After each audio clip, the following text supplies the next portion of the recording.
Good morning student. पुराने video में हम लोगों ने बात किया हुआ था कई तरह के वेक्टर के बारे में। आज हम लोग बात करेंगे position vector and displacement vector. Position vector और डिस्प्लेसमेंट वेक्टर क्या होते हैं, इनका स्टूडेंट बहुत जगह यूज है। ये 11th के क्लास में और 12th के क्लास में दोनों जगह पे इसका पूरा यूज है, पोजीशन वेक्टर और डिस्प्लेसमेंट वेक्टर का। तो जैसे मान लीजिए कि पहले तो हम लोग बात करते हैं इसका कि पोजीशन वेक्टर क्या होता है। अगर इसकी बात किया जाए तो क्या होगा, तो स्टूडेंट जैसे कि आप इसको ऐसे समझिए कि हम लोगों ने जो लेसन नंबर 3 पढ़ा है उसमें पोजीशन को बताने के लिए हमने कोई ना कोई एक ओरिजिन लिया हुआ था। क्यों? तो यहाँ पे हम पोजीशन वेक्टर को बताने के लिए भी एक ओरिजिन लेंगे। तो ओरिजिन के लिए पहले हम लोग को अपना ओरिजिन बनाने की ओरिजिन क्या है,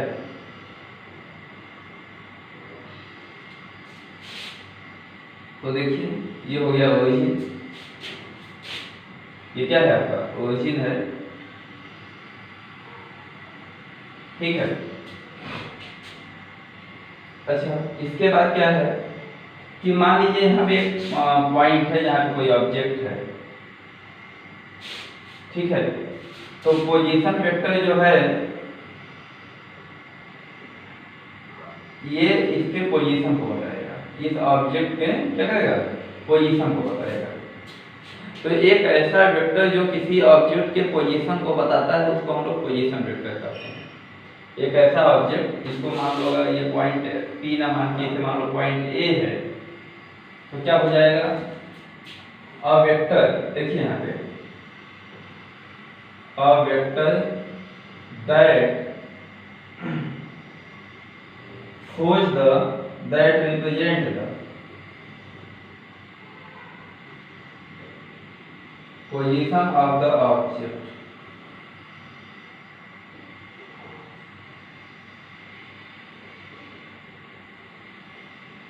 is called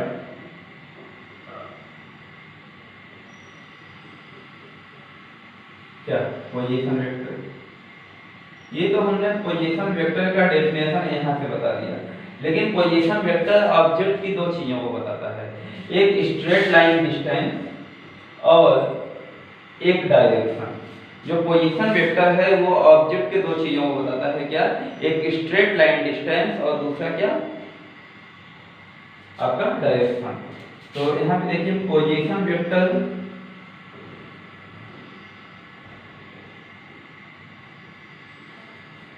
ये तो आपका डेफिनेशन था। इसके बाद position vector gives two information. जो पोजीशन वेक्टर है वो दो इंफॉर्मेशन देता है।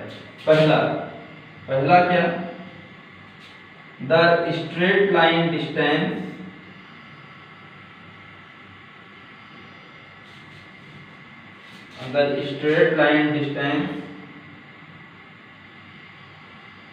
from origin to object, origin से लेकर के ऑब्जेक्ट तक के स्ट्रेट लाइन डिस्टेंस को ये बताता है। The straight line distance from origin to object, इसको हम लोग दिखा देते हैं वेक्टर r1 से। ये इसका जो पोजीशन है इसको हमने वेक्टर r1 से दिखा दिया। तो पोजीशन वेक्टर हमें दो इंफॉर्मेशन देता है। पहला क्या, the straight line distance from origin to object, और दूसरा क्या है, the direction of object from the origin से ऑब्जेक्ट तक का क्या, direction. the direction of object from the object नहीं, सॉरी, origin।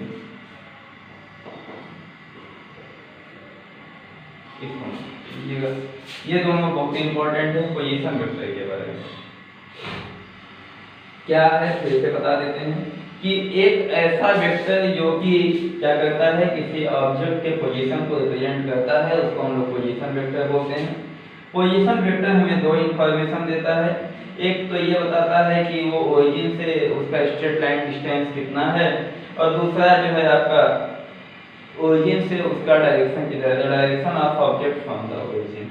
तो ये है पोजीशन वेक्टर और क्या बताता है वो। अच्छा, इसके बाद हम लोग बात करेंगे डिस्प्लेसमेंट वेक्टर की कि डिस्प्लेसमेंट वेक्टर क्या है।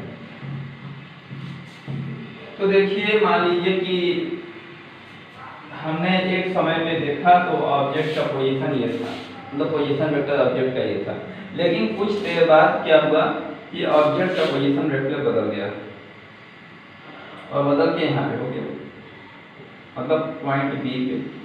तो इसका पोजीशन वेक्टर हम किसे दिखा देंगे, R2 से दिखा देंगे।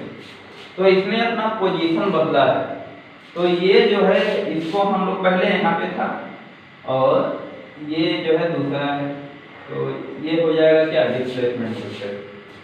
ठीक है, तो डिस्प्लेसमेंट वेक्टर क्या बताता है, डिस्प्लेसमेंट वेक्टर ये बताता है कि जो ऑब्जेक्ट है उसमें कितना डिस्प्लेसमेंट हुआ है। ठीक है, तो यहाँ पे इसको हम लोग ऐसे लिख देंगे कि displacement vector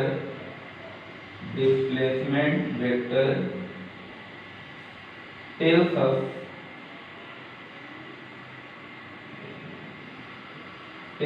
the displacement vector tells us the displacement of object. ये ऑब्जेक्ट के डिस्प्लेसमेंट के बारे में बताता है, ऑफ ऑब्जेक्ट। अच्छा, तो डिस्प्लेसमेंट कैसे निकालेंगे, तो फाइनल पोजीशन वेक्टर में से अगर इनिशियल पोजीशन वेक्टर को माइनस कर देंगे तो डिस्प्लेसमेंट वेक्टर आ जाएगा। तो डिस्प्लेसमेंट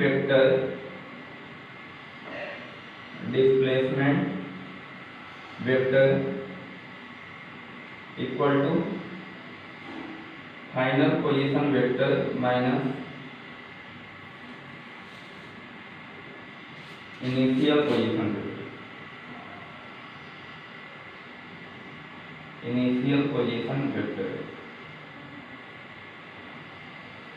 तो डिस्प्लेसमेंट वेक्टर क्या हो गया, AB हो गया। इसको लिख लेते हैं वेक्टर AB। देखिए, जो डिस्प्लेसमेंट वेक्टर है vector AB equal to final position vector क्या हो जाएगा, vector OB minus vector OA। Vector OB minus vector OA हो जाएगा। Vector AB equal to vector OB minus vector OA। Vector OB की value क्या है, R2 है और इसकी वैल्यू क्या है, R1। तो इसको हम, ये इधर है, इसको हम ऐसे लिखा देते हैं वेक्टर R12 इक्वल टू क्या, R2 माइनस, बस 1 से 2 की तरफ R12 लिखने का मतलब ये है कि 1 से 2 की तरफ गया है और 1 से 2 की तरफ गया तो उसका जो डिस्प्लेसमेंट है वो क्या हो जाएगा, R2 माइनस R1। कुछ बुक में आपको हो सकता है R21 भी लिखा मिल जाए, लेकिन वैसे नहीं लिखना है आपको ऐसे ही लिखना है जैसे हम बता रहे हैं कि vector R12 equal to R2 minus R1। यही है कि डिस्प्लेसमेंट वेक्टर। डिस्प्लेसमेंट वेक्टर का ये डेफिनेशन हो गया, निकालते कैसे हैं और निकाल के दिखाया भी कैसे है। तो ये है पोजीशन वेक्टर और डिस्प्लेसमेंट वेक्टर का कंप्लीट एनालिसिस। ठीक है, अभी तो हम लोग इसके बारे में और बात करेंगे, पहले अगर आप इतना नोट कर लीजिए। ठीक है, वीडियो पॉज करके। अच्छा, आते हैं आगे। अगर मान लीजिए ऐसा हो जाता है कि ये अगर ये आपका देखिएगा, ये वाला आपका क्या हो जाए, ये जो है ये हो जाए आपका इनिशियल और ये फाइनल हो जाए। तो इसको हम ऐसे करेंगे, तो उस केस में क्या करेंगे, उस केस में हम R1 माइनस R2 करेंगे। बात समझ? जब हम इनिशियल, भाई अब इनिशियल कौन हो गया, R2 हो गया। तो जब इनिशियल R2 और फाइनल R1 हो गया तो हम फाइनल माइनस इनिशियल वो तो हमने सीखा ही है करना। तो जब हमने वही सीखा है तो R2 से 1 की तरफ गया है तो R21 equal to vector R1 minus vector R2। ये रहा आपका स्टूडेंट पूरा। देखिए, अगर कोई डाउट हो स्टूडेंट तो इसमें आप पूछ लीजिएगा व्हाट्सएप नंबर पे हमसे। ठीक है, अभी तो कमेंट सेक्शन हमारा बंद है, उसमें आप नहीं पूछ सकते हैं। ठीक है, चलिए अच्छा आगे आते हैं, आगे बात करते हैं।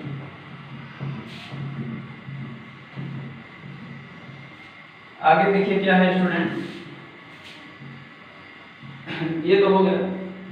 यही है final, sorry, position vector and displacement vector जितना हमने बताया था ये पूरा कंप्लीट हुआ। ठीक है, लेकिन इसका स्टूडेंट यूज बहुत ज़्यादा है, यूज इतना है कि मैं बता नहीं सकता। आप आगे पढ़ते जाओगे तो देखोगे ही। अब आगे देखो, एक टॉपिक है multiplication of a vector by real number. Multiplication of a vector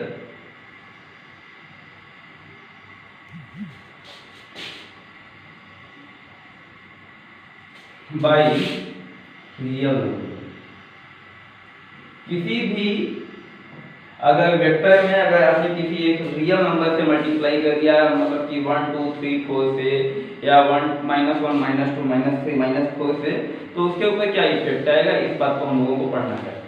क्या हमने बताया कि अगर किसी वेक्टर में, तो जैसे मान लीजिए कि इफ, यहाँ पे देखिए, इफ अ वेक्टर ए, अगर मान लीजिए यहाँ पे एक vector A and it is multiplied by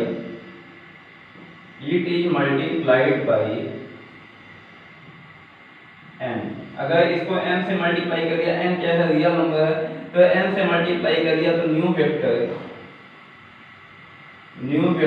vector a dash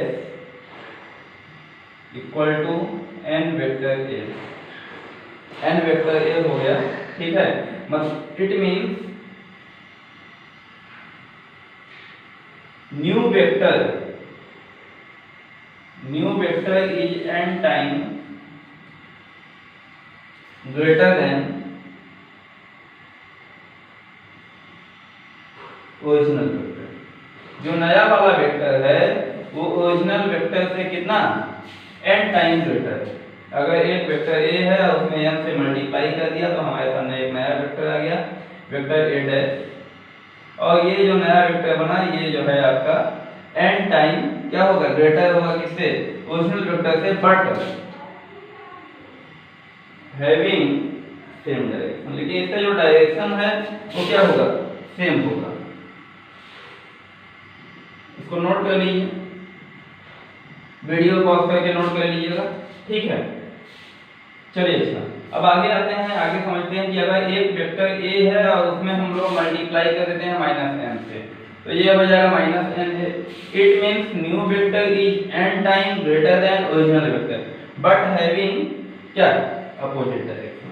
लेकिन इसका जो डायरेक्शन है वो क्या हो जाएगा, अपोजिट हो जाएगा। तो ये है आपका कि multiplication of a vector by real number, कि किसी भी अगर आप वेक्टर में अगर रियल नंबर से मल्टीप्लाई कर दोगे तो उसके ऊपर क्या इफेक्ट आएगा। तो ये रहा आपके सामने इफेक्ट। अब आते हैं हम लोग, इसको इरेज कर देते हैं, इसको नोट कर लीजिएगा आप लोग। स्केलर नंबर से मल्टीप्लाई करेंगे तो क्या होगा, तो अगर आप मतलब सॉरी स्केलर क्वांटिटी से multiplication of a vector by scalar,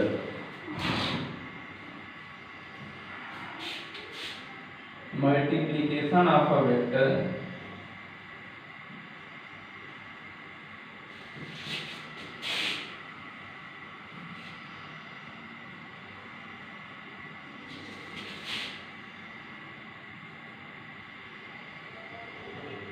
अगर एक वेक्टर में हम स्केलर से मल्टीप्लाई कर दें तो क्या होगा। तो मान लीजिए letter scalar quantity is n,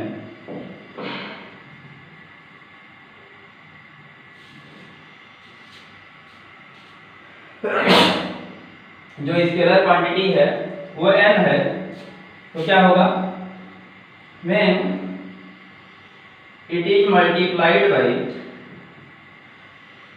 ये किससे मल्टीप्लाई होगा, मल्टीप्लाइड बाई और वेक्टर क्वांटिटी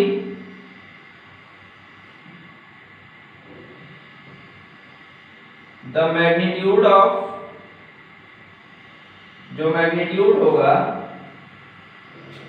मैग्नीट्यूड ऑफ कि क्या, vector quantity is increases by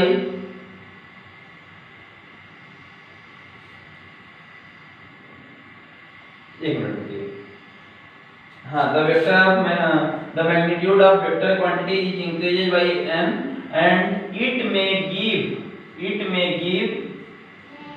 a new vector quantity.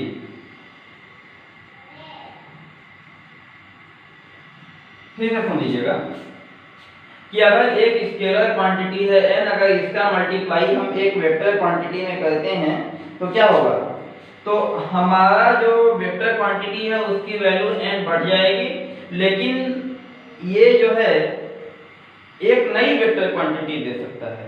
अब आप कहोगे सर इसको थोड़ा सा समझ नहीं आया या थोड़ी डाउट हो रही होगी, तो इसको ऐसे समझिए कि एक्सीलरेशन एक वेक्टर क्वांटिटी है और इसमें हमने m मल्टीप्लाई कर दिया तो इसका मैग्नीट्यूड तो बढ़ जाएगा, लेकिन m क्या है, मास है। मास टाइम इसका मास जितना बढ़ाओगे उतना यहाँ पे मतलब मास जितना ज्यादा मल्टीप्लाई करोगे इसका मैग्नीट्यूड बढ़ता जाएगा, लेकिन ये एक नई क्वांटिटी देता है और जो नई क्वांटिटी देगा उसका क्या नाम होगा, फोर्स। तो अगर किसी भी वेक्टर क्वांटिटी में देखिए इन दोनों में एक डिफरेंस है। अगर आप रियल नंबर से मल्टीप्लाई करोगे तो आपके केवल वेक्टर के मैग्नीट्यूड लेंथ में वृद्धि होगी, उसके टेल में मतलब की बढ़ोतरी होगी, उसका टेल बढ़ेगा, ठीक है। लेकिन अगर एक स्केलर क्वांटिटी से मल्टीप्लाई करते हो वेक्टर क्वांटिटी में तो मैग्नीट्यूड तो ऑटोमेटिकली बढ़ेगा, ठीक है। It's magnitude of vector quantity is increased by n and it may give a new vector quantity, और ये तुमको एक नई वेक्टर क्वांटिटी दे सकता है, ठीक है। जैसे कि फॉर एग्जांपल ये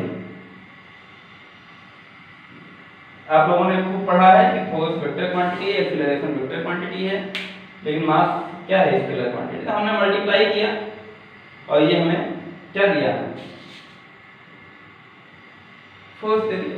तो स्टूडेंट आज के टॉपिक में हम लोग बस इतना ही बात करेंगे, नेक्स्ट बातें हम लोग नेक्स्ट वीडियो में करेंगे।